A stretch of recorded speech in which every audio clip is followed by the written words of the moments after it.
Morning students. आज का हमारा टॉपिक है पीरियोडिक टेबल। समझिएगा हम क्यों पढ़ते हैं पीरियोडिक टेबल। टोटल 118 एलिमेंट्स हैं। इन सारे एलिमेंट्स को सेपरेटली याद करना डिफिकल्ट है, जिसकी वजह से इस एलिमेंट्स का कैटेगराइजेशन किया गया है ग्रुप और पीरियड्स में। ठीक, ग्रुप और पीरियड्स में जो कैटेगराइजेशन किया गया है वो बहुत सारे प्रॉपर्टी के आधार पे किया गया। पहला प्रॉपर्टी है इसमें एटॉमिक साइज, दूसरा है मेटेलिक कैरेक्टर,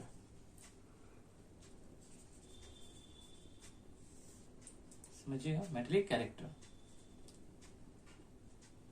तीसरा है नॉन मेटेलिक कैरेक्टर,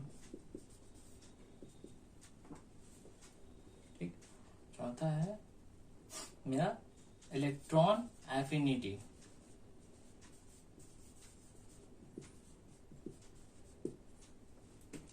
पांचवा है आईपी। आईपी का मतलब हो गया आयोनाइजेशन पोटेंशियल, ठीक, और लास्ट है मेरा इलेक्ट्रॉन एफिनिटी। इलेक्ट्रॉन एफिनिटी तो मैंने बता रखा है, इलेक्ट्रोनिगेटिविटी, देखिए इलेक्ट्रोनिगेटिविटी। इन सारे कैरेक्टर्स के आधार पे हम ग्रुप और पीरियड्स को कैटेगराइज करते हैं। ठीक है, तो सबसे पहले जो कैटेगराइजेशन किया था डवर्नियर ट्रेड ने, ठीक है, आप डवर्नियर ट्रेड को पढ़ाएंगे आपको। डवर्नियर ट्रेड इन्होंने पहले एलिमेंट का कैटेगराइजेशन किया। देखिए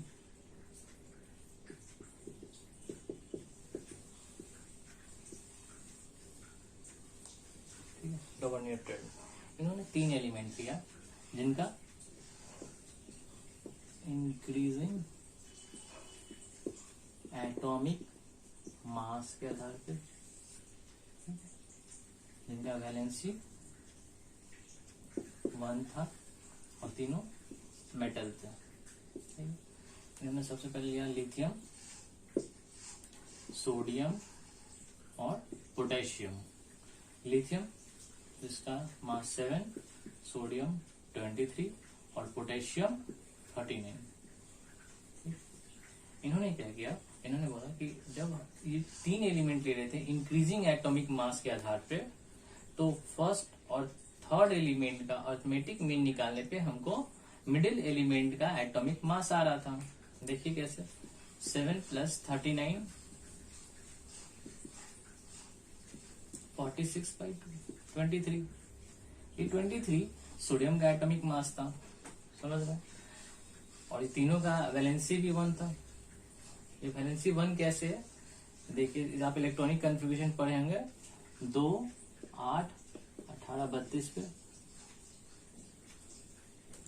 पहले मैंने लिथियम कर लिया, लिथियम का 3 है, 2, 1, सोडियम है,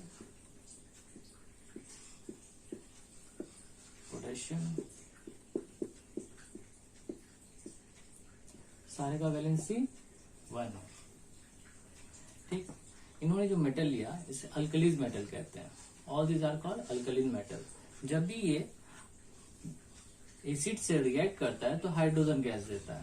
ये सारा क्या है, अल्कलीज मेटल है, एसिड से रिएक्ट करके हाइड्रोजन देता है, और वैलेंसी 1 होने की वजह से ये क्या है, मेरा मोनोवैलेंट है।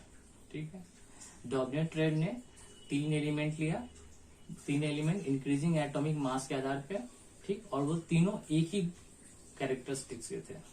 ठीक, मतलब तीनों मेटल थे या तीनों हैलोजन थे, तीनों नॉन मेटल थे, ऐसे लिख लिया। ठीक, पर आगे जाके इनका लिमिटेशन, इनकी आगे जाके इनका बहुत सारा कैरेक्टरिस्टिक्स पे आधार इन्होंने 3 ही एलिमेंट्स लिए थे। ठीक है, तीनों एलिमेंट्स इंक्रीजिंग एटॉमिक मास के आधार पे जिनका वैलेंसी 1 हो और तीनों मेटल हो। ठीक, तीनों हैलोजन भी हो सकता है, पर इनका एक लिमिटेशन ये है कि आगे जाके बहुत सारे एलिमेंट का डिस्कवर हुआ, ठीक, जो सेम फिजिकल प्रॉपर्टीज के थे, लिथियम, सोडियम, पोटेशियम, रुबिडियम। पर ये सारा जैसे बहुत सारे एलिमेंट्स के आने के बाद तो इनका तो 3 ग्रुप का एलिमेंट था, 3 एलिमेंट का ग्रुप था, जो कि आगे जाके फेल हो गया। जैसे डवर्नियर ट्रेड के बाद आते हैं न्यूलैंड ऑक्टेव। स्टूडेंट्स अब मैं बताऊंगा आपको न्यूलैंड ऑक्टेव के बारे में। इनका थ्योरी था when the element are arranged in the order of increasing atomic mass, the first and 8 elements having similar properties. मतलब पहला और 8वां एलिमेंट का प्रॉपर्टी सिमिलर हुआ, उसके आधार पे इन्होंने 56 एलिमेंट को अरेंज किया इस प्रकार से कि फर्स्ट और 8 एलिमेंट का केमिकल प्रॉपर्टी सिमिलर हुआ, जैसे हाइड्रोजन, फ्लोरीन, क्लोरीन, इनका मानना था। और यहाँ पर देखिए lithium, sodium, potassium similar chemical properties इन्होंने बताया, beryllium, magnesium, calcium similar chemical properties इन्होंने बताया। आगे जाके इनका कुछ लिमिटेशन हुआ, लिमिटेशन तो होना ही था क्योंकि इन्होंने 56 एलिमेंट का ही खोज किया था। He had assumed only 56 element exist in nature, but today is 118 element exist. Okay. और भी इनका लिमिटेशन है, इनका जो डिस्कवर था सिर्फ बेरिलियम, मैग्नीशियम और कैल्शियम पे ही लागू हुआ, बाकी धीरे धीरे फेल करते चला गया।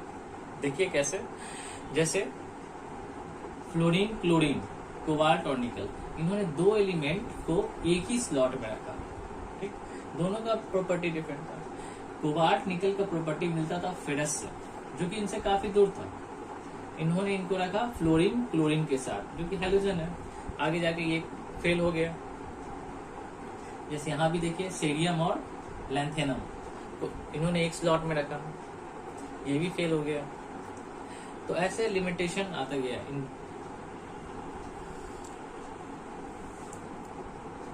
तो ऐसे लिमिटेशंस आते गए इनके लॉ ऑफ ऑक्टेव में, ठीक है।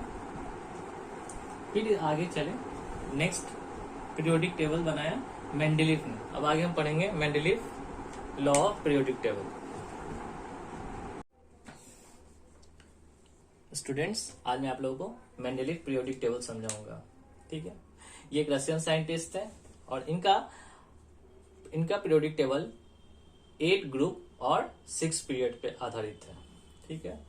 और इन्होंने जब एलिमेंट को अरेंज किया इंक्रीजिंग एटॉमिक मास पे, तो ऐसा पाया एक रेगुलर इंटरवल पे हर एलिमेंट का केमिकल प्रॉपर्टी सिमिलर आ रहा था।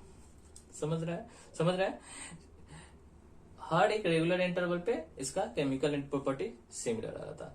तो इनका मुख्य बात यह है कि इन्होंने अरेंजमेंट किया इंक्रीजिंग एटॉमिक मास पे और रेगुलर इंटरवल पे इनका केमिकल प्रॉपर्टी सेम आ रहा था, सिमिलर आ रहा था, ठीक। इन्होंने टोटल 63 एलिमेंट का अरेंजमेंट किया अपने पीरियोडिक टेबल में, देख रहे होंगे आप लोग। और कुछ ऐसे थे जहां उन्होंने वैकेंट, कुछ ऐसे स्लॉट्स थे जहां उन्होंने वैकेंट छोड़ रखा था, जैसे एल्यूमिनियम के बाद वाला देख लीजिए आप, वैकेंट है। तो वैसा एलिमेंट इसका सिर्फ प्रिडिक्शन किए थे कि ऐसा एल्यूमिनियम के बाद वाला जो भी एलिमेंट आएगा उसका प्रॉपर्टी एल्यूमिनियम से मिलता आएगा, और उसका नाम रखे थे इक्का एल्यूमिनियम। समझे? उसी प्रकार से इक्का एल्यूमिनियम, इक्का सिलिकॉन, ठीक है, ऐसे ऐसे करके इक्का बोरोन करके छोड़ रखे थे। बाद में बहुत सारा डिफॉल्ट भी आया इसमें, ठीक है। आगे जाके जब खोज हुआ तो इक्का बोरोन में स्कैंडियम बना, और इक्का एल्यूमिनियम गैलियम, इक्का सिलिकॉन जर्मेनियम, ऐसे ऐसे खोज चलता चला गया। और इनका जो इंक्रीजिंग एटॉमिक मास था आगे जाके लिमिटेशन में गड़बड़ हो गया। जैसे आप यहाँ देख रहे हो, फेरस का 55.8 और कॉपर का 58.9 और निकल का 58.7, पर ये तो इंक्रीजिंग ऑर्डर में नहीं है according to increasing atomic mass, तो उस पर तो ये आधारित नहीं है, इसलिए इनका हो गया यहाँ पे गलत। और बहुत सारा पोजीशन को भी इन्होंने डिफाइन नहीं कर रखा था, ठीक है। मैं कुछ इनका लिमिटेशन बताऊंगा, याद रखिएगा। इनका टोटल 63 एलिमेंट पे ही खोज था, ठीक। इंक्रीजिंग एटॉमिक मास पे और एक रेगुलर इंटरवल पे element possess similar chemical properties. आगे देखते हैं हम लोग इसका लिमिटेशन और मेडिट। तो मैं बता रहा था इक्का, ठीक है। इनका जो था EKA, इक्का मीन्स होता है 1, इन्होंने बोरोन के साथ लगाया पहले इक्का, फिर इक्का एल्यूमिनियम,